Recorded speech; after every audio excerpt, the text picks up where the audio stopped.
All right, all. So welcome to the SHEP Springboard event that is focused on resilience and childhood poverty. Thank you all so much for sharing your time with us this morning. I know it's tight.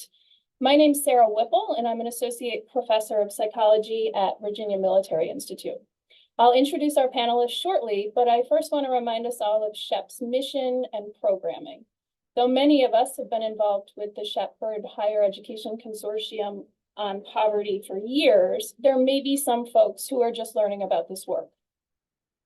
SHEP was created 25 years ago to encourage the study of poverty as a complex social problem by expanding and improving educational opportunities for college students in a wide range of disciplines and career trajectories. In addition to supporting multidisciplinary coursework and opportunities for hands-on field experience, SHEP programming is designed to facilitate connections and conversations among students, faculty, staff, and alumni engaged in the study of poverty. The Springboard event series that we're engaged in now is one of SHEP's newest programs. These events are designed to provide background on a topic or current question and introduce perspectives from across disciplines. Rather than providing a definitive answer, we intend these micro talks to help jumpstart conversations in settings such as classrooms, faculty cohorts, and community meetings. You can find a list of guiding questions on the SHEP site, and the recording of this event will be posted there soon. I'm very excited to be here as your moderator today. My own work has examined the impacts of poverty and cumulative risk on children's behavioral and educational outcomes. Last semester, I taught a new course titled Risk and Resilience in Youth.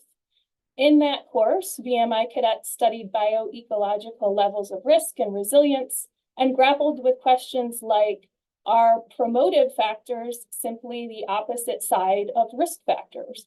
And if we can't minimize risk exposure, how might we build resilience? I look forward to learning from the varied perspectives of our panelists and all of you today. For the structure, we'll have 3 micro talks, and then I will open things up for questions. You can submit your questions in the Q&A at any time, but we'll try to save them for the end. Now, I'm excited to introduce all of our speakers. Dr. Amy Golightly, Professor of Education at Bucknell, will speak on how childhood resilience is fostered on multiple levels to address needs and provide protective measures.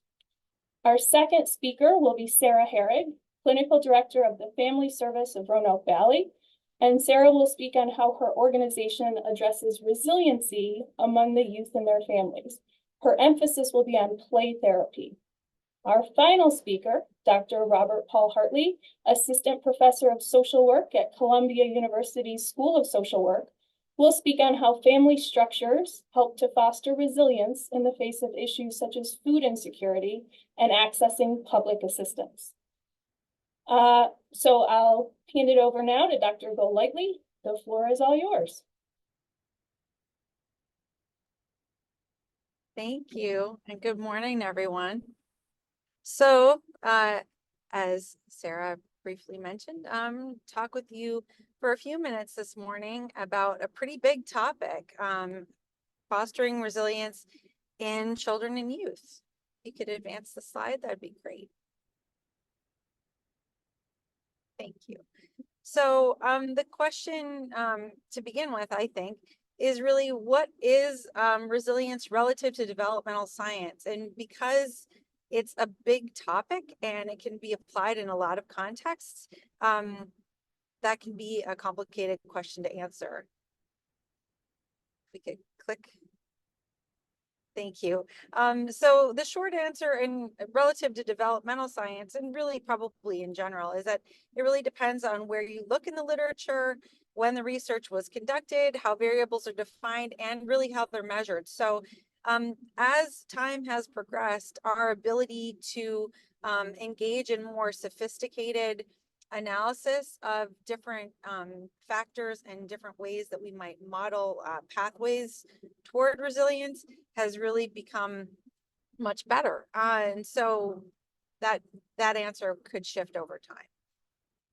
The general or a general definition that might be of use to us here is from Maston, and she says resilience can be defined as the capacity of a dynamic system to adapt successfully to disturbances that threaten system function, viability, or development. Overall, in general, we're concerned with promoting positive or desirable outcomes for children relative to developmental science. Okay, if you could go on to the next slide. Thank you. So Nadine Burke-Harris is a physician who really has championed looking at adverse childhood experiences and their effect on health in pediatric and adolescent populations. And this quote is from her book, The Deepest Well. And if you haven't heard about this book, I highly recommend it. It's a great read. And the quote is, adverse childhood experiences in and of themselves are a risk factor for many of the most common and serious diseases in the United States and worldwide, regardless of income or race or access to care. And I think that that last part is really, really important. The ubiquity of adverse childhood experiences and toxic stress in our society and the world over is such that it's important for us to pay attention to it at every level and in every kind of context, from everything from the home to school to community to more broad societal sorts of contexts. Thank you. And so resilience is more than just good functioning. And so what does it mean? Resilience is really the product of the evidence that there's been exposure to risk and that there's also been a positive adaptation in response to that exposure. It's also important to understand that the risk exposure may or may not be perceived by the person who was exposed as something that was problematic. Kids, as they grow up, whatever context you have is what you know. And so whatever is going on in your home becomes normalized to you. And so objectively, we can look at risk exposure, and it doesn't necessarily mean that a person is per se upset by having been objectively exposed to some type of risk or risks. As such, however, common characteristics of resilience have also been identified. In other words, what do we know from our work in studying resilience and risk best contributes to resiliency? However, context of the individual is also really important, which begs the question, if you could go on, thank you. Important factors that we need to consider as developmental scientists are the age at which a child was exposed to a certain risk or set of risks, the length of that exposure, resource availability, and that doesn't mean just like, you know, economic resources. It means resources like parental time and the quality of the parenting relationship and the relationships within the home and outside the home, the temperament of the individuals involved, and also the broader social and environmental contexts.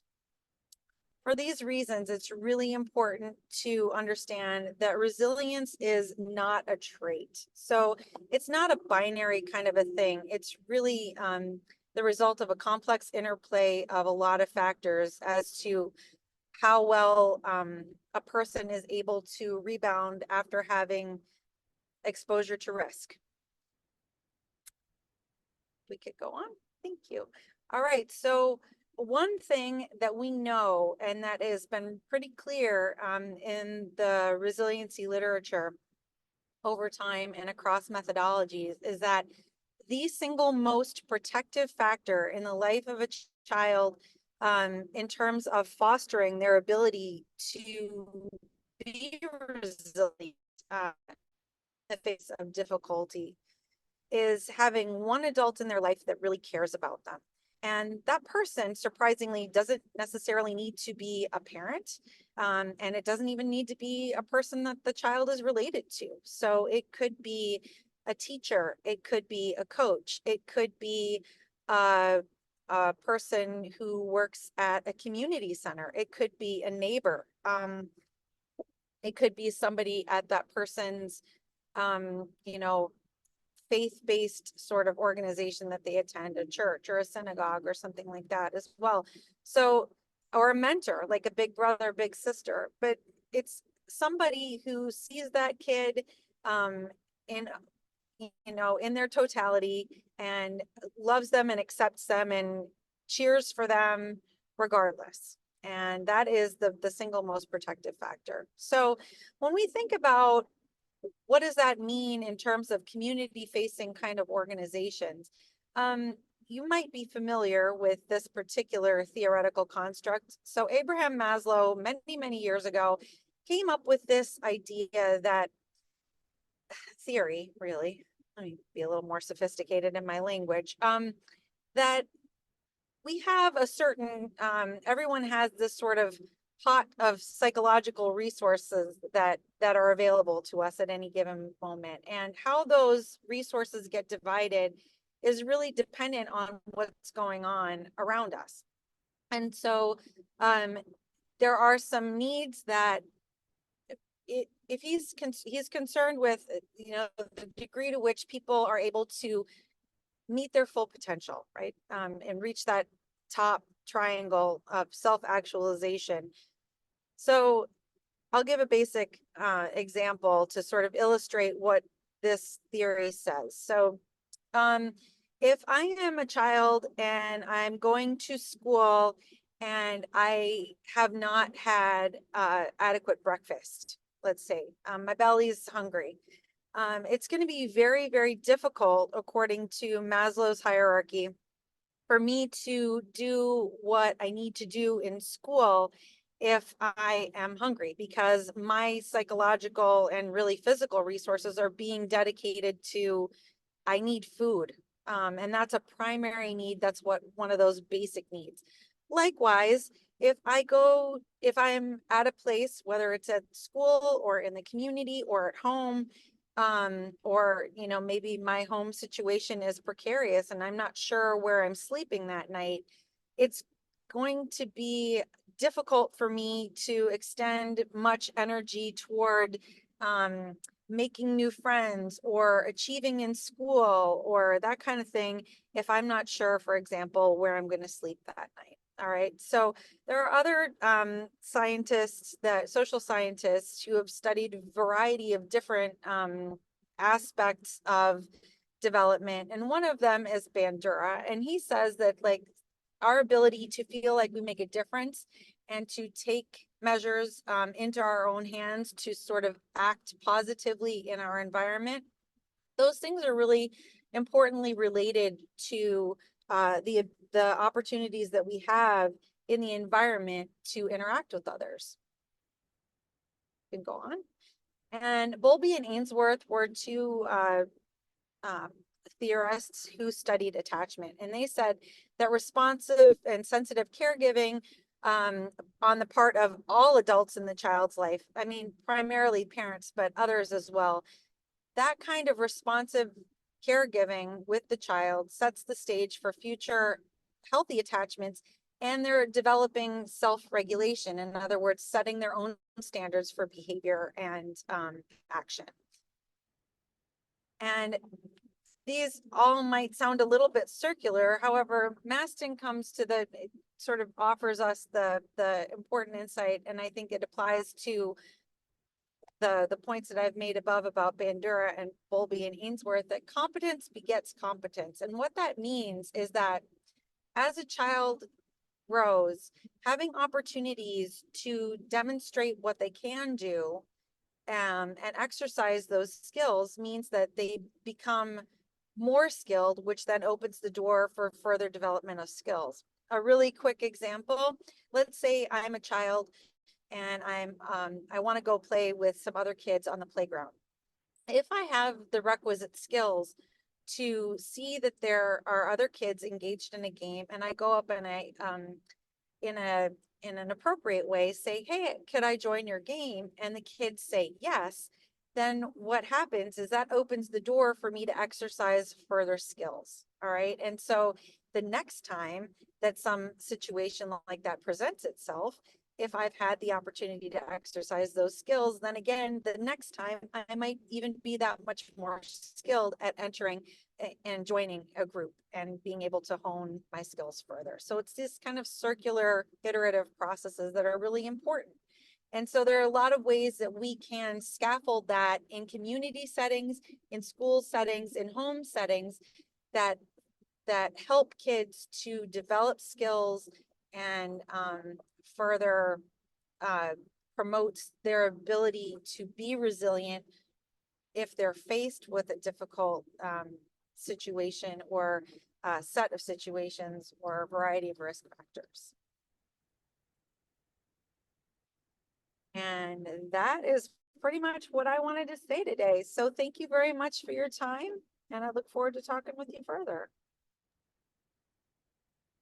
All right, thank you so much. So just a reminder, if you do have questions, feel free to throw them in the Q&A or in the chat, and we'll save them all for the end so that we're sure we have time for everyone. Next is Sara Harig. She's the clinical director of the Family Service of Roanoke Valley. Hi, everyone. I'm so excited to be here. As they said, I'm the clinical director of Family Service of Roanoke Valley. We are the longest standing, oldest human service agency in the Roanoke Valley. And we've been around since 1901, providing a variety of services to the community. I think we're always adapting based on just what community needs are. And so we have a variety of programming at this point, from everything from mental health counseling, which I think we're really known for, to prevention programming in the schools, working with teens on, healthy decision making. We also have guardianship program where we help folks who aren't able to make decisions on their own, healthy relationship groups.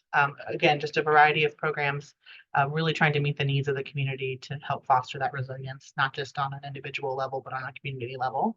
But because I could talk about resilience in a lot of different ways, I thought I would kind of zero in today on resilience in childhood, and more specifically about how we here at Family Service really focus on that, providing that on an individual level with children, and that's through play therapy. So just going to talk a little bit about that.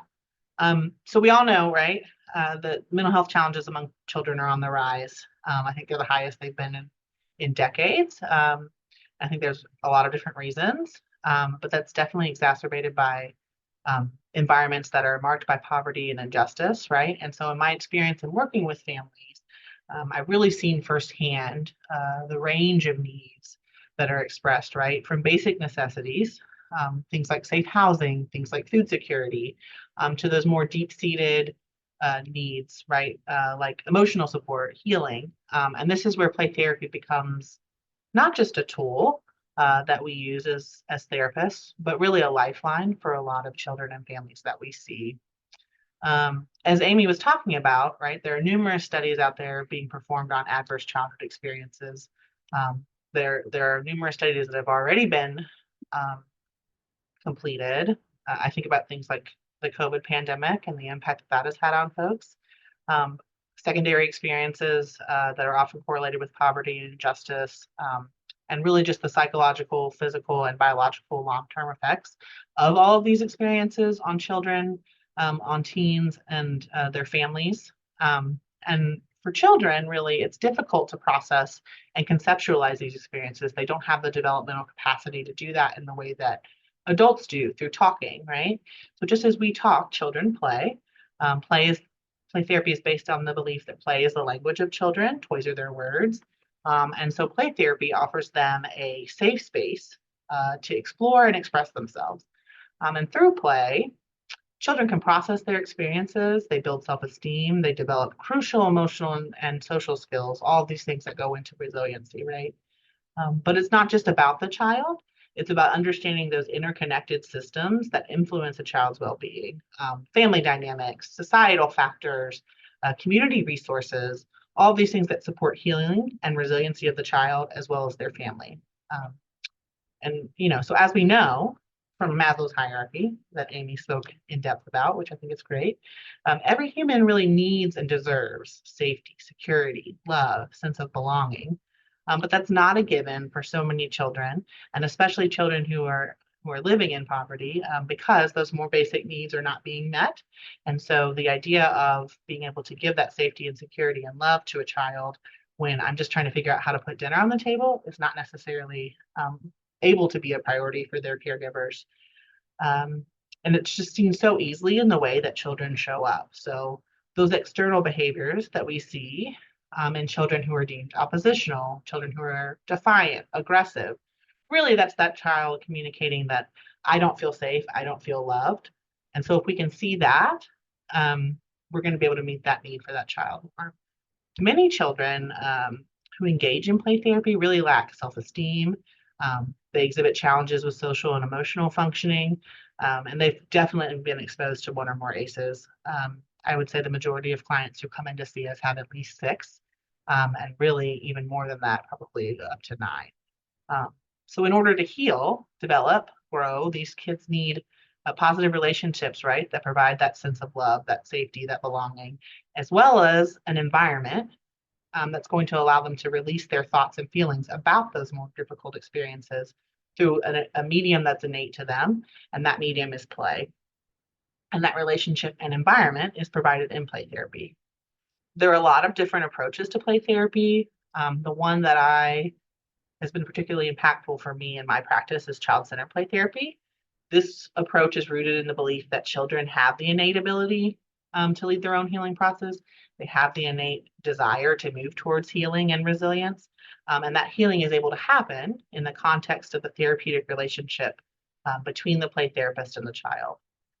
As play therapists, child-centered play therapists specifically, our role is to provide a supportive and non-judgmental environment where children can explore and express themselves freely. For some, this may seem permissive, right? But it's really about respecting the child's autonomy and their agency in their own healing journey and allowing them to lead us to where they need to go. However, I think a big part of safety is also being predictable. And so child-centered play therapy also really emphasizes the importance of setting clear boundaries, setting consequences within the therapeutic relationship. This in turn helps the child to learn self-control and appropriate ways of expressing themselves and learning how to regulate. It's a really delicate balance between giving children the freedom to explore while also ensuring that there is a safe and structured space for their growth. And so all of these things impact a child's ability to respond resiliently to the many aspects of their environment and relationships that they have very little control over. So as the child, right, explores and learns the rhythm of play therapy, there's going to be those observable improvements in their overall behavior and self-expression. And at that point is when we start to see that resilience come into play when given the right healing conditions. When I hear people say children are resilient, it becomes a little bit problematic for me because yes, they're resilient if they're given the opportunity to be. And the way that happens is through, again, that protective factor that Amy spoke about, that one caring relationship. They've got to have that. They've got to feel seen, loved, heard in order to move towards that resilient way of being. So to ensure that growth that happens in play therapy is maintained over time, and that child continues to meet those developmental appropriate milestones, we have to revisit the child-centered model and encourage parent and educator engagement. Play therapy doesn't end with the child. If we ignore the systems in which they exist, we're really missing a big part of the picture. It has to extend to the family through family work. There's things like filial therapy and family play therapy. Again, if that number one protective factor is that one caring relationship, the therapist can't be the only caring relationship because ultimately this is a temporary experience for that child. And I tell caregivers all the time, you're so much more important to your child than I'm ever going to be. And so we really are partners in your child's healing journey. And it's my goal to empower that caregiver